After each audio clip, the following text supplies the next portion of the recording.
Good day and welcome to CBN NewsWatch. I'm Ephraim Graham. One of President Trump's evangelical advisors says there's not a racist bone in the president's body. This comes as he continues to see backlash from his comments following Saturday's deadly white nationalist rally in Charlottesville, Virginia.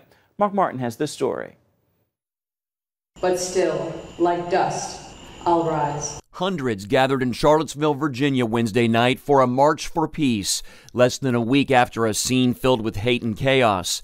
Participants held a candlelight vigil in honor of 32-year-old Heather Heyer, the woman killed when an attacker drove a car into a crowd of counter-protesters at a white nationalist rally. The vigil followed an emotional memorial service for Heyer. No father should have to do this. They tried to kill my child to shut her up. Well, guess what? You just magnified her. President Trump tweeted about Heyer, calling her beautiful and incredible and a truly special young woman. On CBN's Faith Nation Wednesday, one of the president's evangelical advisors, Pastor Robert Jeffress, blasted the white supremacy movement as demonic. He also said liberals are wrong when they accuse President Trump of supporting racism. There is an effort to do whatever is necessary to take this president down, and they have painted, the media has painted, the liberals have painted a false narrative that the president is a racist, and anytime he tries to break out of that box, liberals aren't going to allow him to do it. I know the president, you know the president, there is not a racist bone in his body. And evangelist Franklin Graham said Satan is to blame for the racist riots, not the president. But the president's news conference comments on the violence in Charlottesville have sparked outrage across the country. I think there's blame on both sides. You look at both sides. I think there's blame on both sides. Corporate leaders protested by pulling out of Trump's business advisory councils, so the president has now closed down his economic panels. He tweeted, "Rather than putting pressure on the business people of the Manufacturing Council and Strategy and Policy Forum, I am ending both. Thank you all." The Charlottesville uproar has also led to efforts to remove symbols of the Confederacy in cities across the country. The mayor of Birmingham, Alabama, had workers cover the city's 52-foot Confederate memorial obelisk with wooden panels. And in Norfolk, Virginia, a large crowd gathered Wednesday evening at the Confederate monument for a peaceful protest. I'm here to support equality. I believe in 2017 we've progressed so much as a society that we should not allow the freedom of speech to encourage hate and to produce hate. Many Christian leaders this week are calling for the church to lead the way in a country that needs reconciliation and healing. Mark Martin, CBN News. President Trump also used Twitter to weigh in on Alabama's Republican Senate race. Senator Luther Strange and former Alabama Chief Justice Roy Moore are headed to a runoff to fill the seat previously held by Attorney General Jeff Sessions. The president tweeted that his endorsement of Strange had a big impact on Tuesday's primary. He also recorded a phone message urging voters to support Strange. The winner will face Democrat Doug Jones coming in December. A top Chinese general says the U.S. should take military action against North Korea. It should take it off the table. He told Marine Corps General Joseph Dunford all sides should show restraint to decrease tensions in the region, insisting negotiations are the only way to solve the conflict. In Beijing, Dunford said a military solution to the problem would be, quote, absolutely horrific, but added it's unimaginable to allow Kim Jong-un to develop a nuclear warhead that could target South Korea and the United States. A new study says most Americans believe they are sinners but disagree on what to do about it. That is according to a Lifeway research. 67% of Americans believe they are sinful. However, only a quarter of Americans say they rely on Jesus to overcome their sin. Meanwhile, a third of Americans say they are working on becoming less sinful themselves. 10% of Americans believe sin doesn't exist or they are not guilty of sin at all. The survey also found evangelical Christians are more likely to say they rely on Jesus to defeat sin. Still ahead, here on CBN NewsWatch, we're going to take you to one of the most potentially dangerous places on earth, 4 miles from the North Korean border. See why South Koreans here are risking their lives to launch thousands of bright orange balloons. North Korea is a growing threat to the world, but it has always oppressed its own citizens. For Christians there, believing in God could carry a death sentence.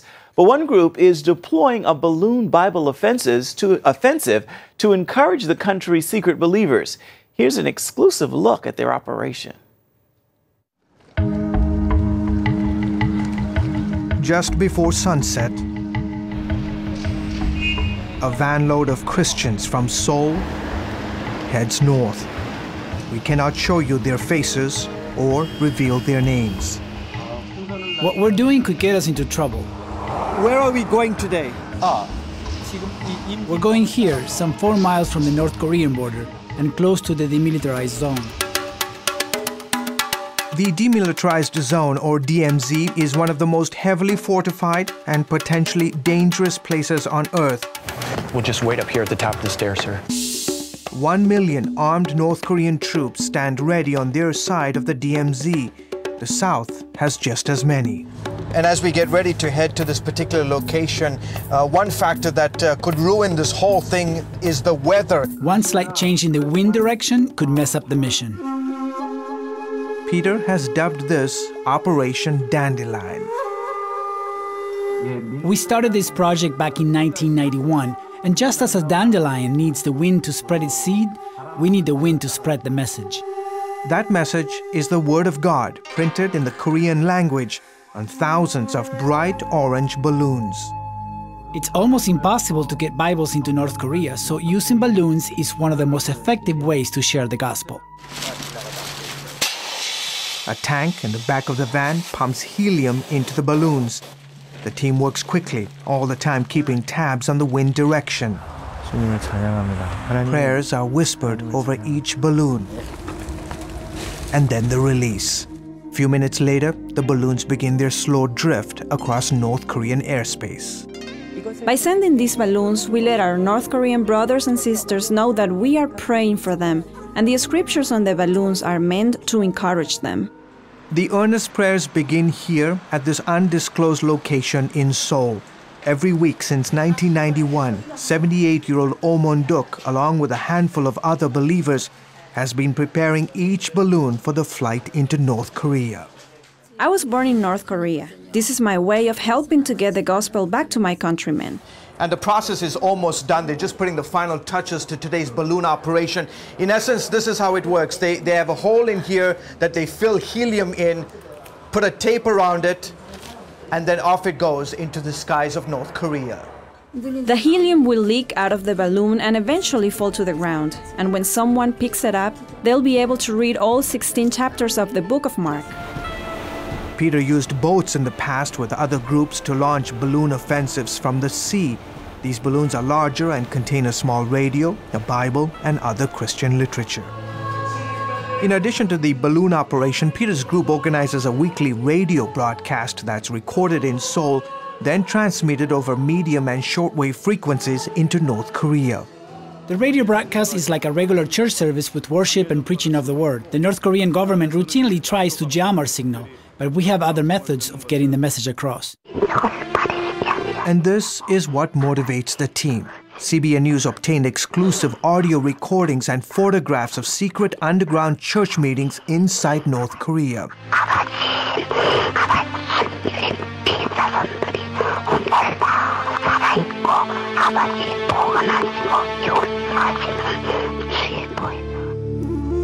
And when a North Korean accepts Jesus Christ, he or she will face persecution, imprisonment, and possibly death because of their faith.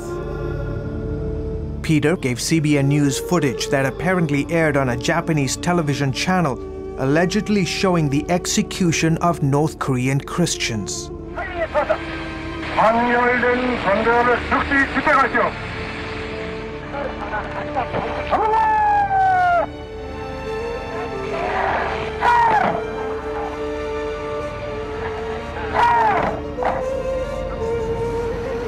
Trying to get precise figures on the number of Christians today in North Korea is extremely difficult.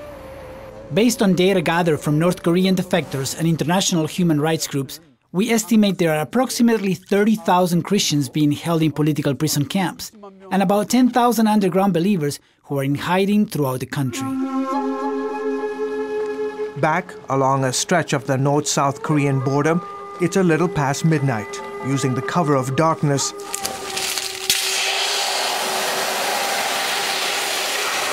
Peter's team continued to deploy hundreds of balloons at multiple locations. Today, the wind conditions have been good. Often the winds will change suddenly and we have to wait. Sometimes we come back the next day. We are persistent. People's lives are on the line. We will continue to do this and continue to pray until North Korea is free and the Christians can worship Jesus Christ without fear. George Thomas, CBN News, somewhere near the North Korean border. Up next, the upcoming solar eclipse is really going to be something special, but could this amazing phenomenon be a divine sign? Experts are weighing in next. Monday's total solar eclipse is really going to be something special to see, but this heavenly wonder gives us a chance to ponder whether it shows us there's more to this universe than meets the eye. Here's Paul Strand.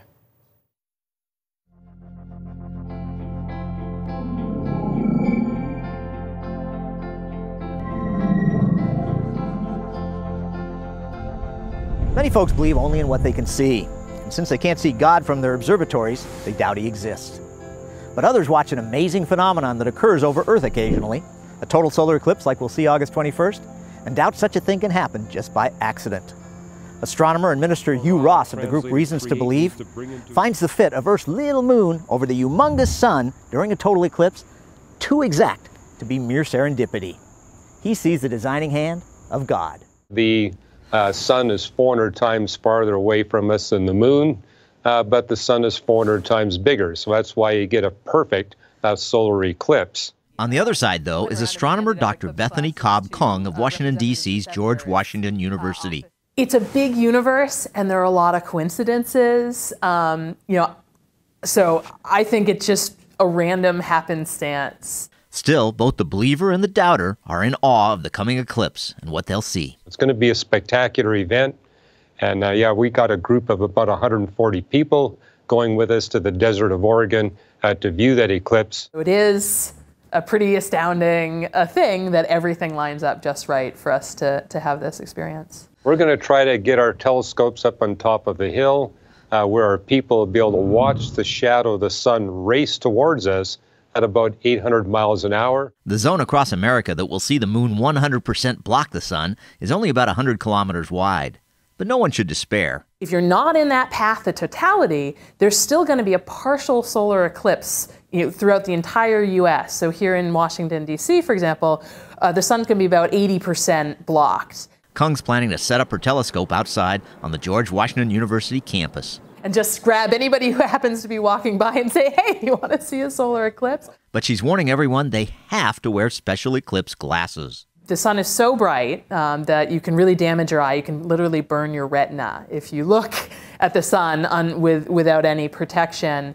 And it's so bright that you need to block 99.99% of the light in order to look at it safely. Pastor Ross, meanwhile, ponders just how many examples of divine, precise fine-tuning he sees from the moon to the farthest reaches of the Milky Way. Like the fact that the mass and placement of our moon and all planets, comets, and asteroids of this solar system have to be exactly like they are. The entire solar system has been highly fine-tuned to make possible the existence of advanced life here. The California-based astronomer points out it's like that for the entire Milky Way.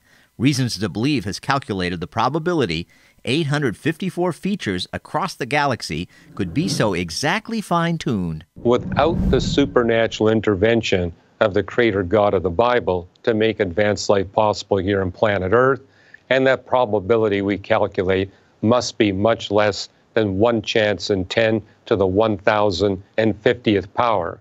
That's a little hard to visualize, but it'd be like someone winning the big old California lottery 150 times in a row when they've only bought 1 ticket each time. Makes it a little hard to believe there's no fine-tuning designer behind all this. Paul Strand, CBN News, reporting from Herndon, Virginia. We are less than a week from a major event in the skies. A total solar eclipse will happen August 21st. Astrophysicists say this is an occasion when we should put down our smartphones and experience this historic event.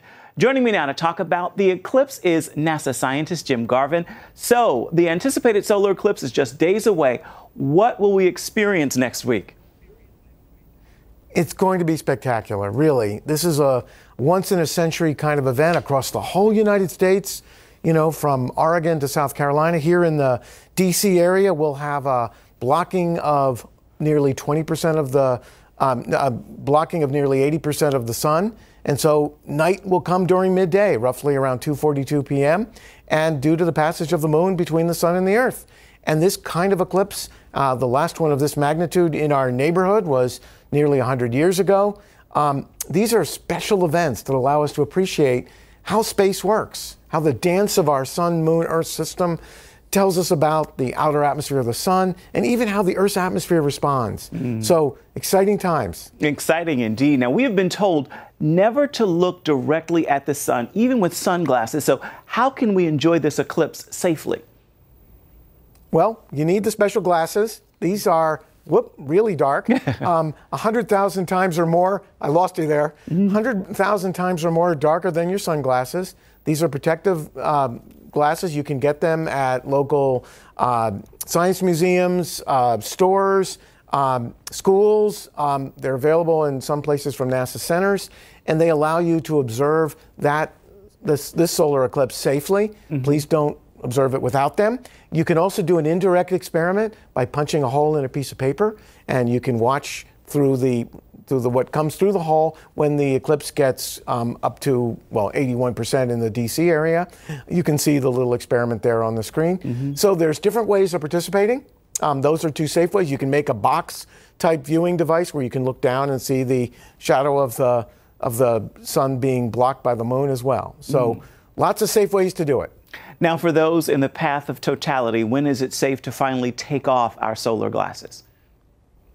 Well, you'll know when it's totally dark, because if you're wearing the glasses, you'll see nothing, and the sun will go totally dark, and there will be a short period of time, 2 minutes or so, with totality that will not be in the Washington area. It'll extend from Oregon through the Midwest and Wyoming, Nebraska, across Missouri, Kentucky, and then into South Carolina and northern Georgia. In those places, you will be able to do it. The rest of the country, you need the glasses to be safe. So now, for those not in the path of totality, what interesting things should we be looking for?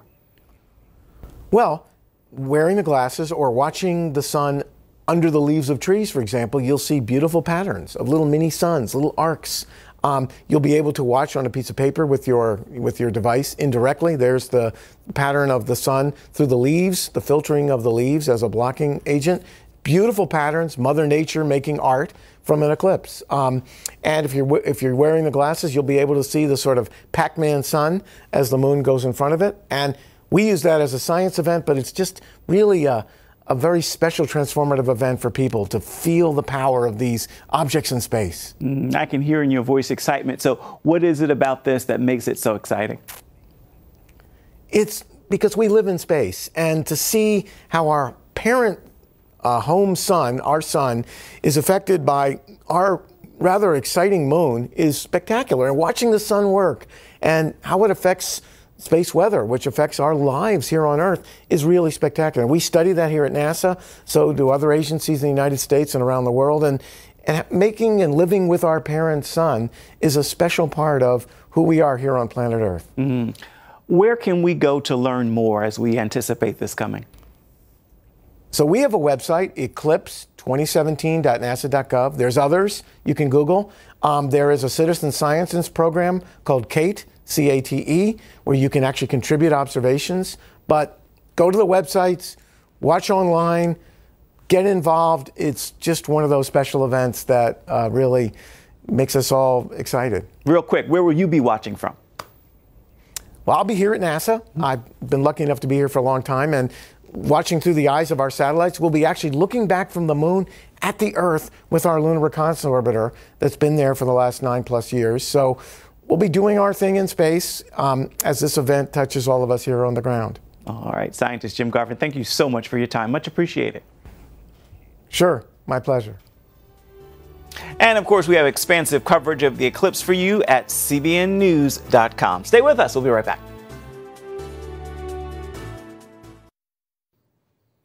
There's a coffee shop in Wilmington, North Carolina, serving up more than just your average cup of joe.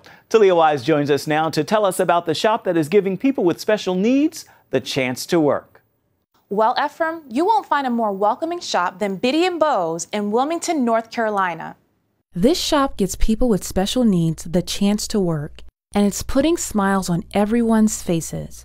Biddy & Beau employees welcome customers, take drink orders, and run the cash register. The shop's owner, Amy Wright, says it was an idea God gave her, and it was inspired by her own 2 children who have Down syndrome. Hi, my name's Beau. This is Biddy. Say hi. Hi. We're brothers and sisters, and we love to sing and dance. These 2 are not looking for jobs right now, but their mom has always had a heart to help people like them. You see, almost everyone on staff has a disability, from Down syndrome to autism and even cerebral palsy. But thanks to Amy, they're living out their work dreams and having a good time doing it. The shop is a big hit in this town. Amy told us the best part of her job is building a community of acceptance, inclusion, and love. Not a day goes by that tears aren't shed, and they're happy tears, because we feel like we're making a difference, and we see that when guests come in and their hearts are changed. Her crew is the heart behind this business, and they are helping to bridge a gap in Wilmington. So, if you're ever in the Wilmington area, stop by and grab a cup of joe. That's CBN Good News. I'm Talia Wise. Until next time, make time to spread a little bit of good news. Good news indeed. Here's some more good news. The King of Rock and Roll and the King of Kings come together in a new offer from the Museum of the Bible. In a program called Rockin' Through the Psalms with the King, Elvis fans can see personal notes the King left behind on the pages of his own Bible. The Bible Museum is not open yet, but they're partnering with the YouVersion Bible app to offer the Elvis Bible reading plan on this 40th anniversary of his death. You can learn more about Rockin' Through the Psalms Bible plan at cbnnews.com. And now it's time for your Thursday Thankful, and I certainly hope you'll join me in this prayer of gratitude. Father, in a time of frustration and confusion, I am thankful you call on me to simply trust you. It doesn't matter that I don't understand. All that matters is that my faith rests in you. With that word, make this a thankful Thursday and a wonderful rest of the week.